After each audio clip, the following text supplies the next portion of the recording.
চীন যুদ্ধের জন্য প্রস্তুত, এই বার্তাই গোটা বিশ্বকে জানিয়ে দিল বেইজিং।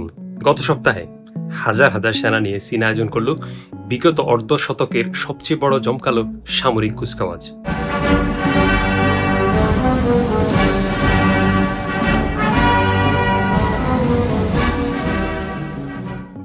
এটা ছিল দ্বিতীয় বিশ্বযুদ্ধের সমাপ্তির ৮০তম বার্ষিকী। এই কুচকাওয়াজের মূল উদ্দেশ্য ছিল স্পষ্ট কিছু বার্তা ছড়িয়ে দেওয়া বিশ্বকে, চীনের পাশে থাকলে লাভবান হবেন সবাই, এবং চীনের জনগণকে বলা, তোমরা গর্বিত হও, তোমাদের দেশ এখন শক্তিশালী ও ক্ষমতাশালী।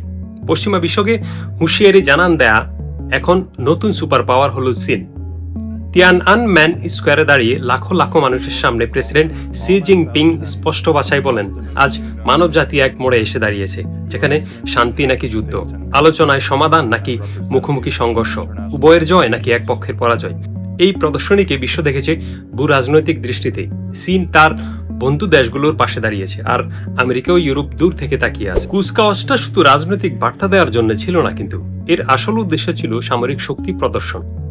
আর সামরিক শক্তি দেখানোর সবচেয়ে নাটকীয় উপায় হলো গোপন অস্ত্র উন্মোচন করা, এবং চীন তাই করল।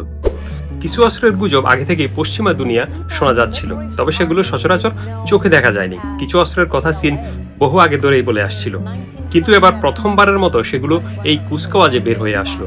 আর কিছু অস্ত্র ছিল একেবারে নতুন, যা প্রতিদ্বন্দ্বী দেশগুলো আগে কখনো নামেই শুনেনি, দেখেইনি। শুধু সামরিক গোয়েন্দাদের ফাইলেই সামান্য তথ্য ছিল। চীনের দাবি অনুযায়ী এই অস্ত্র যদি সত্যিই এতটা শক্তিশালী হয়, তবে প্রতিপক্ষ দেশগুলোর ভয় পাওয়ার যথেষ্ট কারণ আছে চীনকে। কারণ নতুন সুপার পাওয়ার হিসেবে চীন তখন ভীষণ ভয়ঙ্কর একটি দেশ হয়ে উঠতে পারে। তবে একটা ব্যাপার পরিষ্কার করে বলতে হবে, এই কুচকাওয়াজে নতুন প্রযুক্তিগুলো শুধু প্রদর্শন করা হয়েছে, আসল যুদ্ধক্ষেত্রে যেভাবে ব্যবহার হয় তেমন চালানো হয়নি।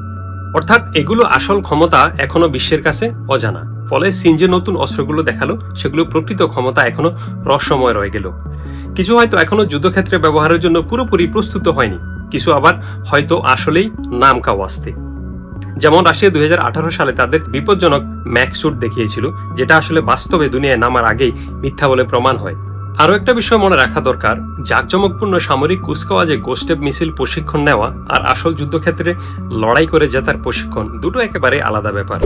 চীন চাইলে এই কুচকাওয়াজে ডেথ স্টারের মতো ভয়ঙ্কর কিছু দেখাতেও পারত, কিন্তু তাতেও সত্যটা বদলাবে না। চীনের সেনাবাহিনী ও অস্ত্র, আমি আবার বলছি, চীনের সেনাবাহিনী ও অস্ত্র এখনো আধুনিক যুদ্ধে পরীক্ষিত নয়। তবু একটা জিনিস সত্য, একটা দেশের জন্য সামরিক প্রযুক্তির উন্নতি সবচেয়ে বেশি গুরুত্বপূর্ণ। আর চীন যে অস্ত্র দেখিয়েছে, সেগুলো যদি অল্প হিসেবেও ধরা হয়, তাহলে বোঝা যায় যুক্তরাষ্ট্র ছাড়া আর কোনো দেশ নেই যারা চীনের সামরিক শিল্প শক্তির সঙ্গে পাল্লা দিতে পারে।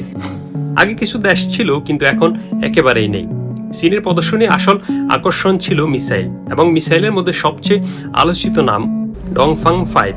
এটা আসলে একটা আন্তঃমহাদেশীয় ব্যালিস্টিক মিসাইল, যা ১৯৮০-র দশক থেকে চীন ব্যবহার করে আসছে। কিন্তু এবারের কুচকাওয়াজে প্রথমবার দেখালো এর নতুন ভার্সন ডংফাং 5C। চীনের দাবি, এই মিসাইল সহজেই মার্কিন যুক্তরাষ্ট্রের যে কোনো জায়গায় আঘাত হানতে পারে। আগের মডেলের তুলনায় এর ইঞ্জিন আরো শক্তিশালী এবং রেঞ্জ আরো দীর্ঘ।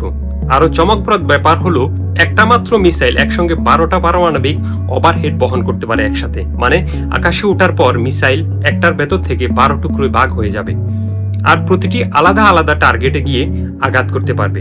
এতে করে এই মিসাইলকে আটকানো প্রায় অসম্ভব হয়ে পড়ে। এই মিসাইলের সবচেয়ে বড় গুণ হচ্ছে, এই মিসাইলগুলো লুকানো বাংকার থেকে ছোড়া যায়। এর রেঞ্জ এত বিশাল যে ২০,০০০ কিলোমিটার দূরে লক্ষ্যবস্তুতে আঘাত হানতে পারে। ডংফাং 5C শুধু একটাই নতুন মিসাইল ছিল না, চীন প্রথমবারের মতো দেখালো একদম গোপনীয় DF-61। এটা ট্রাকে বসানো মোবাইল মিসাইল, মানে চাইলে দেশ জুড়ে যে কোনো জায়গায় ঘুরে বেড়াতে পারে, তারপর হঠাৎ করেই ছড়া যাবে।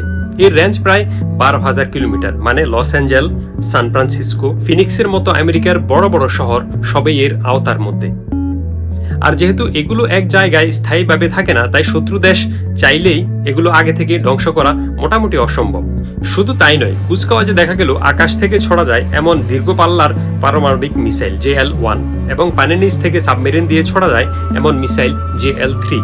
এর মানে ক্লিয়ার, চীনের হাতে সম্পূর্ণ নিউক্লিয়ার টায়ার্ড আছে, স্থল, আকাশ, সমুদ্রপথ, ৩ দিক দিয়েই তারা পৃথিবীর যে কোনো জায়গায় আঘাত হানতে পারে। কিন্তু সবচেয়ে অবাক করার বিষয় ছিল লেজার অস্ত্র। কুচকাওয়াজে দেখানো হলো LY-1 নামের লেজার, যা বসানো ছিল সাজোয়া ট্রাকের উপর। সিনের দাবি এটা মূলত নৌবাহিনীর জন্য তৈরি এবং এটা এত শক্তিশালী যে শত্রুর ড্রোন বা মিসাইল বন্ধ করে দিতে পারে, বিমানের পাইলটকে চোখে দাদা লাগিয়ে দিতে পারে, শত্রুর স্থল বাহিনী বা এমনকি জাহাজকেও টার্গেট করতে পারে। যেহেতু জাহাজের ভেতর বিশাল জেনারেটর বহন করা সম্ভব, তাই এই লেজারের শক্তি যোগানে একেবারেই সহজ।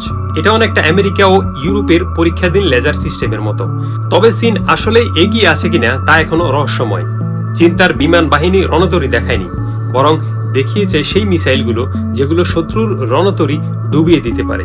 চীন চাইলে শত শত যুদ্ধ বিমান আকাশে ওড়ানো যেত, কিন্তু তার বদলে দেখালো একের পর এক মানববিহীন ড্রোন। এগুলো যখন পুরোপুরি কার্যকর হবে তখন অনেক যুদ্ধ বিমানের চেয়েও ভয়ঙ্কর হবে এগুলো। তারা চাইলে তাদের H-20 স্টেলথ বোমার বা J-36 ষষ্ঠ প্রজন্মের ফাইটার জেট আকাশে ওড়াতে পারত, যা শুধু দেখলেই বিশ্বের অনেক দেশ ভয় পেত। কিন্তু তারা তা করেনি, কারণ এগুলো হয়তো আকাশে উঠতে প্রস্তুত, কিন্তু যুদ্ধের জন্য পুরোপুরি প্রস্তুত নয়। সবচেয়ে গুরুত্বপূর্ণ বিষয় হলো এই পুরো কুচকাওয়াজ শুধু শি জিনপিং এর অহংকার মেটানোর জন্য ছিল না, এটা ছিল এক শক্তিশালী বার্তা। চীন যুদ্ধের জন্য প্রস্তুত, চীন বিশ্বমঞ্চে সুপার পাওয়ার। এখন প্রশ্ন হলো, চীন কি ইতিমধ্যেই সুপার পাওয়ার হয়ে গেছে? এর উত্তর আপনার চোখেই নির্ভর করছে। আপাতত আল্লাহ হাফেজ।